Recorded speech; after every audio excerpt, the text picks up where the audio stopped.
Voici le résultat du scrutin. Nombre de votants 573, nombre de suffrages exprimés 558, majorité absolue des suffrages exprimés 280, pour l'approbation 194, contre 364. L'Assemblée nationale n'a pas approuvé la déclaration de politique générale. Conformément à l'article 50 de la Constitution, le Premier ministre doit remettre au Président de la République la démission du gouvernement.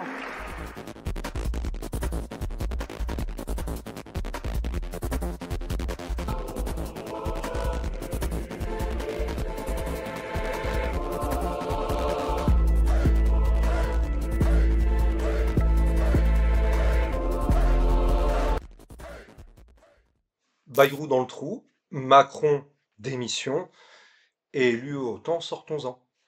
Voici désormais la seule ligne politique possible et réellement réaliste, c'est le cas de le dire, en France après le vote de confiance qui vient d'avoir lieu il y a quelques instants, enfin plutôt le vote de défiance en l'occurrence, et qui a débouché sans aucune surprise, sauf peut-être pour les quelques illuminés parmi les quelques journaleux pro-macronistes ou parmi les macronistes eux-mêmes, encore que c'est pas sûr, qui croyaient encore qu'il était possible de sauver le soldat Bayrou, après le soldat Barnier, après tous les autres soldats de l'ordre OTAN. Bon, une véritable gifle d'un point de vue du résultat, puisque François Bayrou n'obtient la confiance que de moins de 200 députés et qu'une très large majorité de députés, 364 précisément, ont réclamé son départ. C'est donc un nouveau vote cinglant, un nouveau désaveu cinglant pour Emmanuel Macron, bien sûr.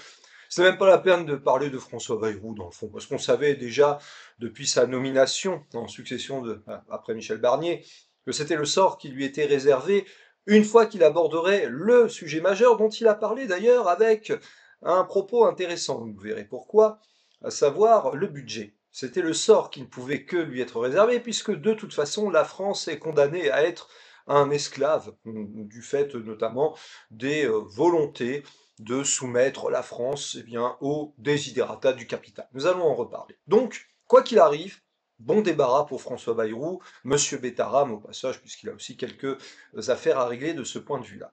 Alors, que va-t-il se passer maintenant? De toute façon, ne comptons pas sur Emmanuel Macron pour quelconque changement. Nous n'avons cessé de le dire que non seulement il n'a jamais été un barrage antifasciste, comme même des prétendus marxistes ont voulu le faire croire, mais pire que cela, de toute façon, il ne fait qu'accélérer la fascisation par les choix budgétaires, économiques et qu'il effectue. Et pas que, d'ailleurs, nous allons le voir.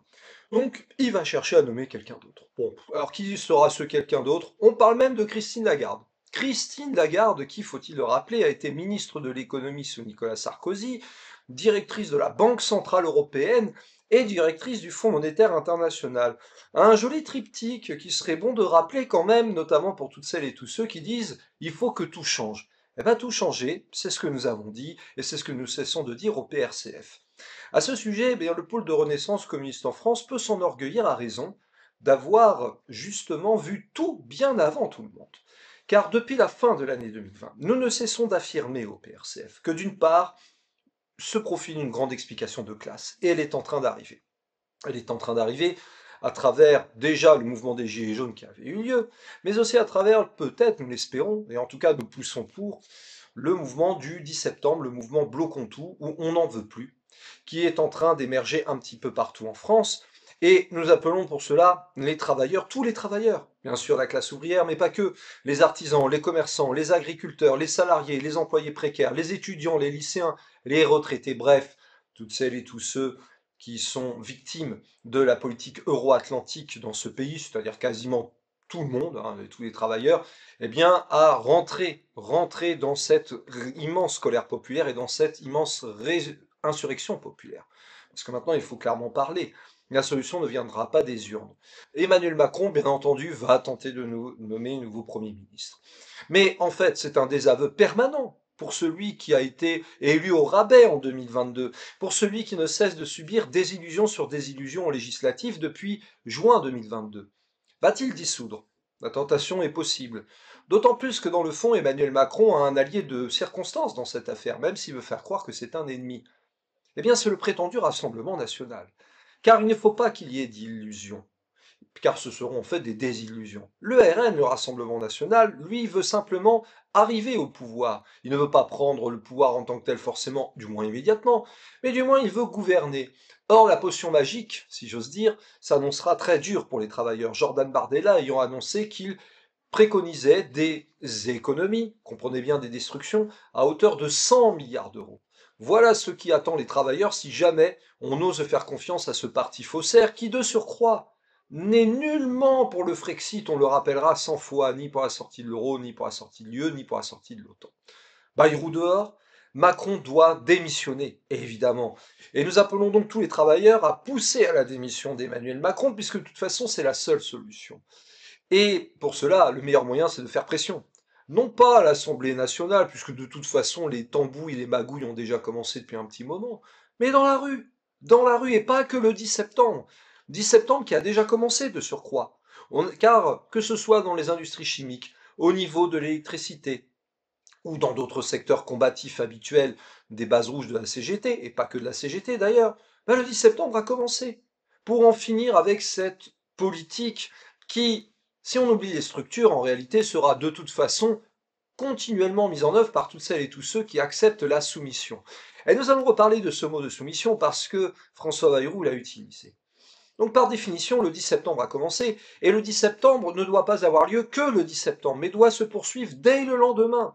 Dans toutes les AG, les assemblées générales des travailleurs, eh bien les camarades du PRCF, sous diverses manières, d'abord parce que nous sommes des travailleurs, eh bien interviendront pour plus que jamais réclamer quoi? L'argent pour les salaires, pas pour la guerre, c'est le slogan du PRCF depuis déjà 3 ans, un slogan qui s'est répandu comme une traînée de poudre et qui est plus que jamais d'actualité.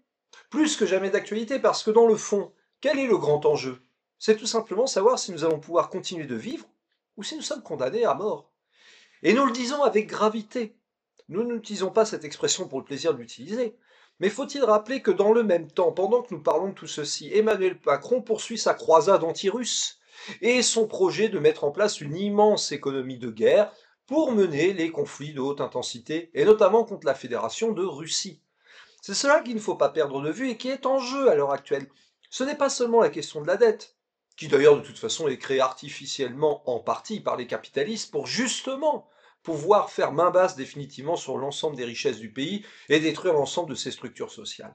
Ce n'est pas seulement ça qui est en jeu, c'est bel et bien la marche à la guerre ou la survie de l'espèce humaine et puis déjà la survie des Françaises et des Français que Emmanuel Macron souhaite entraîner justement dans ce conflit de haute intensité contre la Fédération de Russie.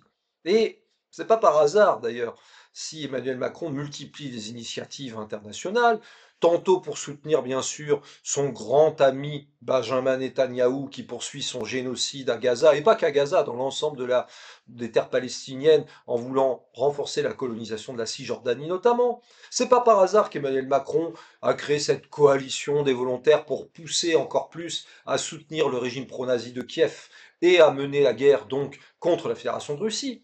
Ce n'est pas par hasard s'il veut hausser le ton, l'air martial pour mettre en place son projet de grande Europe. Ça rappelle d'ailleurs de drôles de souvenirs historiquement. En tout cas, cette Europe unie, forte, sous l'égide, bien sûr, de l'OTAN, vous vous en doutez, pour pouvoir définitivement tuer au passage la souveraineté nationale et tout ce qui compose notre pays, mais pas que notre pays, l'ensemble des souverainetés nationales des pays membres de l'UE.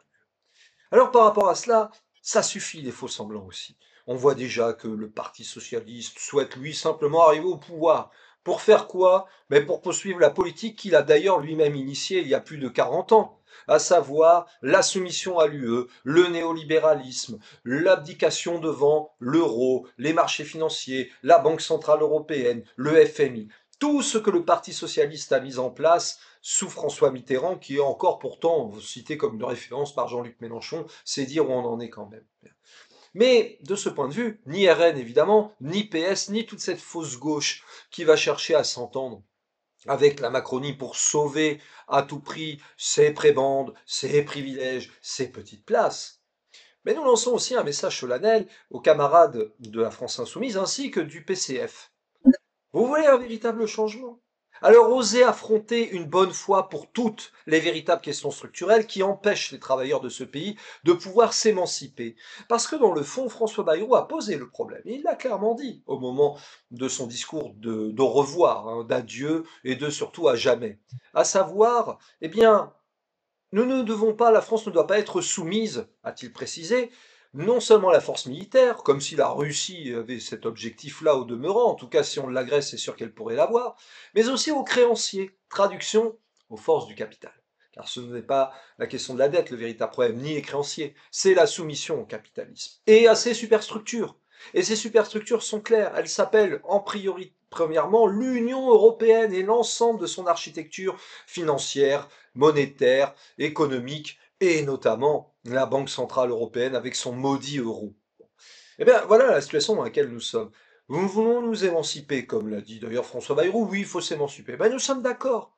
Mais le seul moyen pour s'émanciper, il n'y en a pas 36 000, c'est la rupture totale et définitive. Ce qu'au PRCF nous appelons le Frexit progressiste, la sortie de l'euro, de l'UE, de l'OTAN, et naturellement, parce que c'est le problème majeur, du capitalisme, qui est plus que jamais un projet de mort, qui a toujours été dans le fond un projet de mort, et qui là se démultiplie dans tous les sens. Fascisation, marche à la guerre, désastre écologique, destruction de tous les services publics, la faim qui augmente dans ce pays, sans compter la pauvreté. Alors, soyons clairs, que Bayrou est tombé, très bien. Celui ou celle qui suivra, ce sera la même chose, puisque de toute façon, ce sera la même politique commanditée par Bruxelles, par Berlin, par Washington, par Francfort, par tout ce que vous voulez, par le MEDEF, évidemment, cela va de soi. Mais, nous le disons clairement, si vous voulez un véritable changement, la démission de Macron, oui. L'explosion de colère le 10 septembre, oui. Et n'attendons pas le 18 septembre pour cela, car il y en a assez des journées saute-mouton qui ne débouchent sur rien depuis des décennies et qui ne cessent de frustrer et d'affaiblir d'ailleurs le mouvement des travailleurs. Non, ce qu'il faut, c'est très clairement la combativité et la régularité dans la combativité. Le 10 septembre a commencé et ne doit pas s'arrêter au 10 septembre au soir. Il doit se poursuivre, déboucher sur la démission d'Emmanuel Macron si possible. Mais encore une fois, nous mettons en garde notamment les camarades insoumis et du PCF. Si vous voulez un véritable changement, comme vous le proclamez, alors stop aux faux-semblants. La sortie de l'euro, de l'UE, de l'OTAN et forcément du capitalisme est inévitable et indispensable. Tout projet qui derrière consisterait à affirmer oui, on va réformer l'UE, on va renégocier les traités, on va voir si on va désobéir à certains, en appliquer d'autres. Tout ceci n'est que de la poudre aux yeux et de la fumisterie qui condamne inévitablement le mouvement des travailleurs en France, et pas qu'en France d'ailleurs. Donc, très clairement, Bayrou dans le trou, tant mieux, Macron démission, bien entendu, et plus que jamais, sortons de l'UE OTAN, sortons-en. C'est une question de survie dorénavant, et inutile de vous dire que les camarades du pôle de Renaissance communiste en France et de la jeunesse pour la Renaissance communiste en France seront en première ligne dans ce combat d'avant-garde. D'avant-garde dont finalement l'issue, la seule issue possible n'est que socialisme ou barbarie. Eh bien nous, nous optons pour le socialisme parce que la barbarie euro-atlantique du capitalisme est en train de détruire le monde entier. Et déjà, en ce qui concerne la France, nos services publics, nos salaires, nos retraites, nos emplois, tout.